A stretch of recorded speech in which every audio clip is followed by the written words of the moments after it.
Magandang araw sa lahat and welcome po sa video. My name is Ulysses of UlyssesLauxon.com, and this video right here is going to be a beginner's tutorial para po sa lahat ng gustong matuto paano gamitin ang TradingView. So, ang TradingView is one of the best trading charting tool out there. So, karamihan sa mga traders, ito talaga yung ginagamit.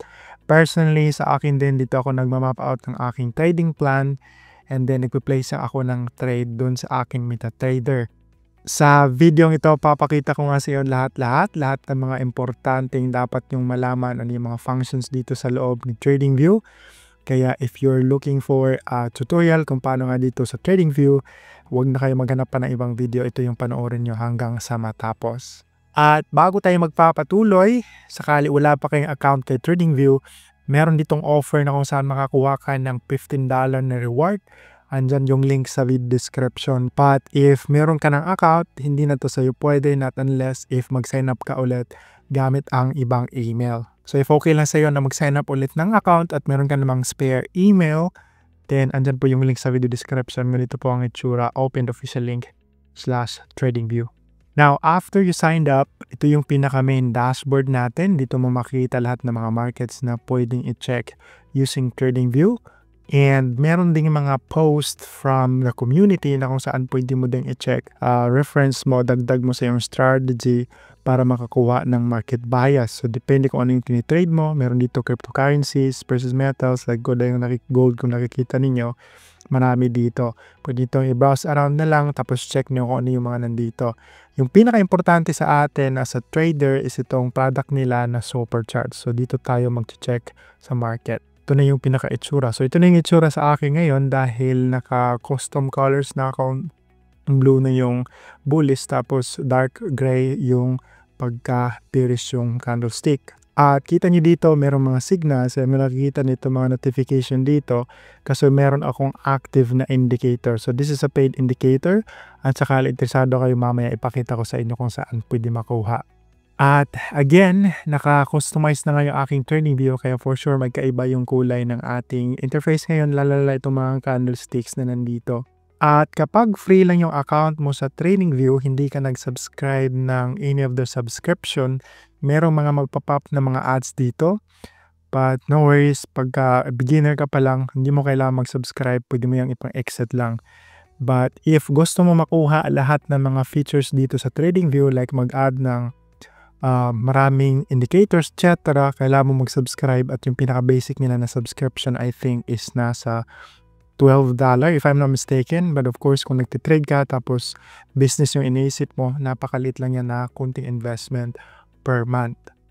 At yung una nating pag-usapan is kung paano i-change tong mga color ng candlesticks. Just in case gusto mo i-change or yung background, dito ka lang sa settings tapos itong symbol, dito mo makikita lahat ng nandito. Ito yung bullish at ito naman yung part na bearish just in case gusto mo lang i-change. But okay naman yung default na itsura ng TradingView, red yung bearish tapos bullish is green. So yun dapat yung pinaka-itsura talaga. Sa akin lang is mas prefer ko tong ganitong color.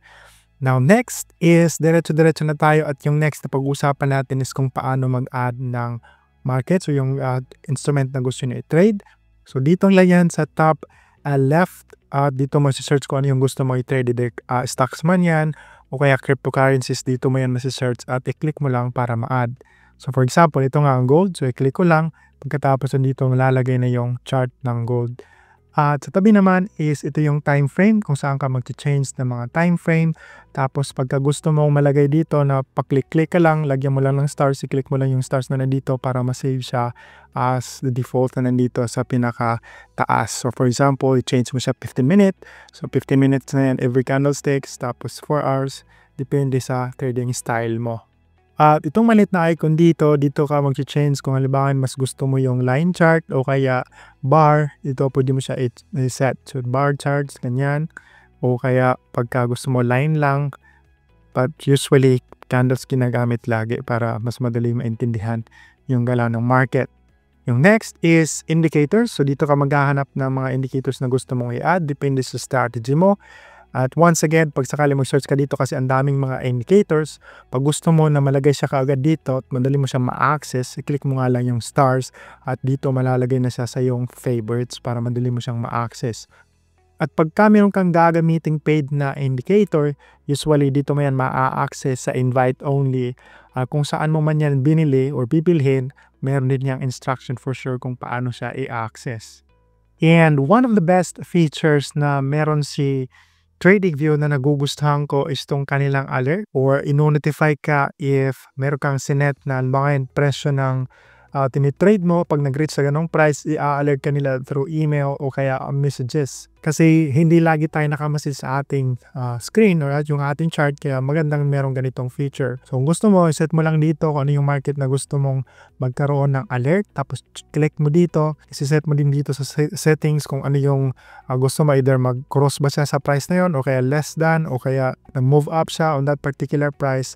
Dito mo ilalagay yung price, tapos pwede mo din magpa-alert ka every time. Tapos yung notification is pwede siyang i-send through email o kaya notification sa mobile app ni TradingView, which I would highly recommend na mag-install din kayo ng TradingView mobile app para yun nga manonotify kayo. Or if gumagamit ka ng mga third-party websites, like if yung signals mo is gusto mo i-send straight to your MetaTrader, po din dito webhook URL. And itong reply naman, usually ginagamit to pagka gusto mong mag-backtest or i-back ka dito, wala pa tong mga gantong wala pa tong mga candlestick dito, tapos meron kang iti-test na strategy, pwede mo tong gamitin ang replay. So sa akin, ginagamit ko to pag gumagawa ko ng video tutorial. For example, meron ako pinapakita ng strategy, ikakat ko yung candles dito. And by the way, this feature is available lang siya pagka paid in yung account sa TradingView. At habang nagko-customize ka ng iyong interface, merong lalabas dito na save. Sa akin naka-save na kasi to kaya hindi na siya nakalagay dito. But lalabas dito tapos pwede mong pangalanan para masave mo siya as your default na itsura ng yung TradingView interface. So yan nga, ito sa akin naka-save na siya, Smart Edge, at ito na yung aking interface para hindi ka na babalik-balik doon sa default na bibigay sa iyo ni TradingView. At I'm assuming na meron makapanood nito na mga complete beginner, and for sure meron mga questions bakit meron mga candlesticks, anong meron dyan pa iba-ibang colors.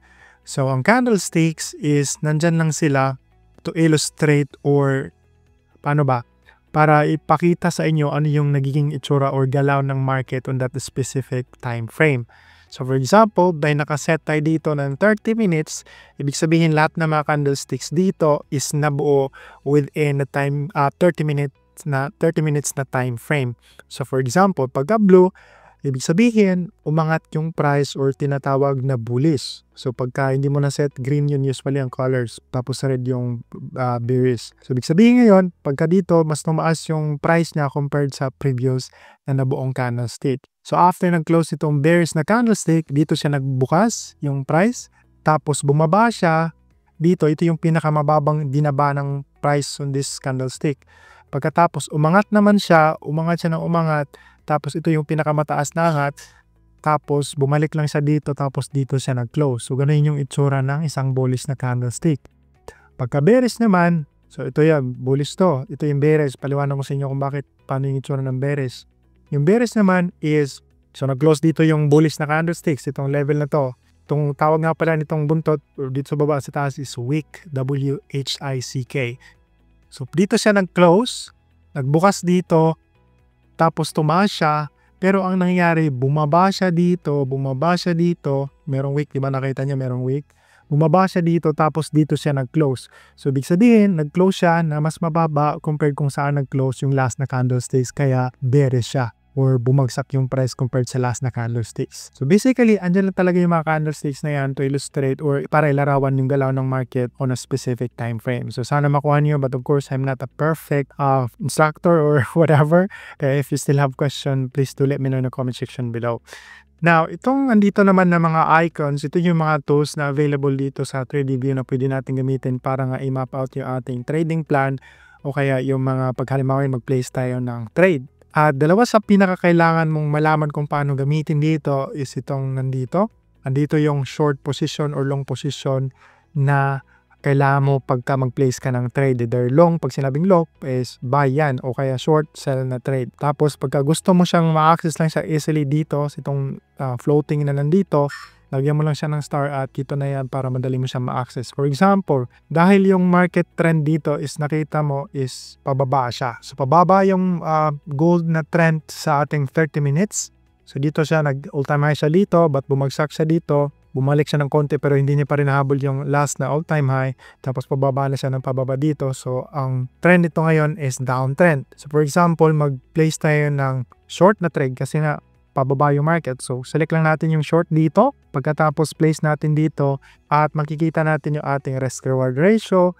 Tapos ilang tips din yung magiging stop loss natin. So dahil nga short trade, so dito natin ilagay kung ano mismo yung price. Tapos yung target natin is itong nasa baba. And then, ito yung ating stop loss. Now, depende na ngayon kung magkano yung error risk mo per trade kasi dito mo set kung magkano ilang pips yung stop loss mo. Kaya sa mga beginner, wala pang idea, kailangan nyo talaga muna malaman paano mag-calculate ng, halimbawa nito, yung risk management nyo, mag-calculate ng stop loss, mag-calculate ng position size para makuha niyo kung magkano yung error risk niyo per trade. So dahil nga trading view tutorial lang naman to, kaya gagawa na lang ako ng separate video na magfo-focus doon sa risk management, paano mag-calculate ng lot size at magkano dapat yung i-risk mo per trade out of your equity, kaya mag-subscribe na lang kayo. So ganun po kung paano mag-set ng or mag-map ng short na trade or sell na trade. So unang-una, ganun yung ginagawa sa mga beginner, ano? Unang-una is dapat alam natin yung direction ng market o yung bias ng market. Tapos hanap tayo ng opportunity, depende na yan sa strategy natin, ano yung mga confirmation natin bago tayo mag-place ng trade. So kung alam mo na kung ano yung stop loss mo, ito nga dito nakalagay 3,652 dito sa ating halimbawa. Tapos yung ating target naman na profit is 3,626. Kaya dito, ang next na gagawin ko para kung sa akin is ilalagay ko na to dun sa aking MetaTrader mobile. Doon ako mag-place ng trade.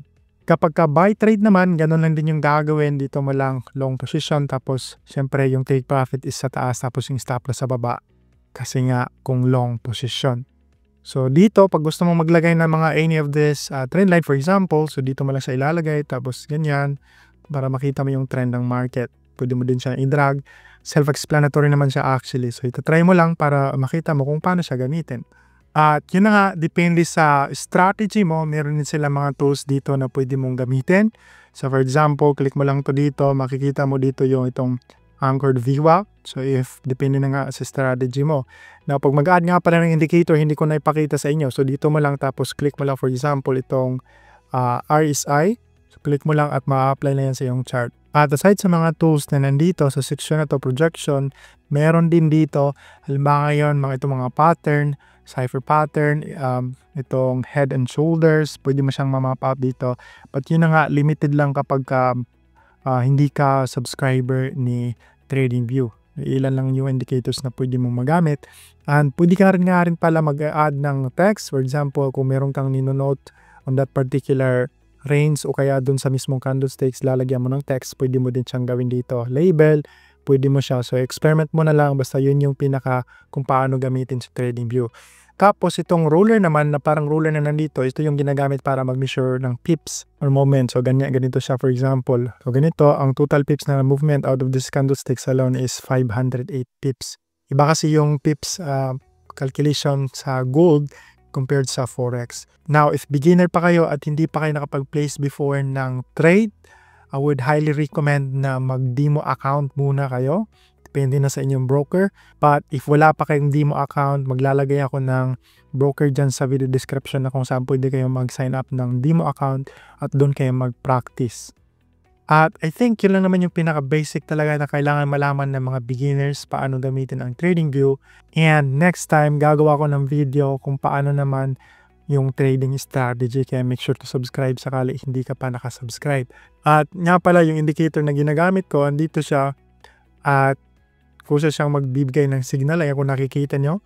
Instead of ikaw pa mismo yung maglalagay ng mga indicators para makakuha ka ng signal, dito, ito, compilation to ng mga indicators, ginawa siyang one indicator at magbibigay siya ng signal once nakuha yung mga criteria.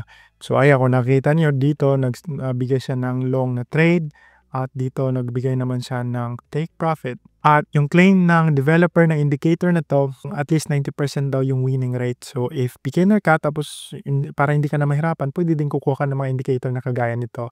And I think that's all I have for you guys in this video. And let me know in the comments if you still have questions or kung ano man yung gusto niyo pang aralin or ipakita sa video next time. Thank you so much and good luck.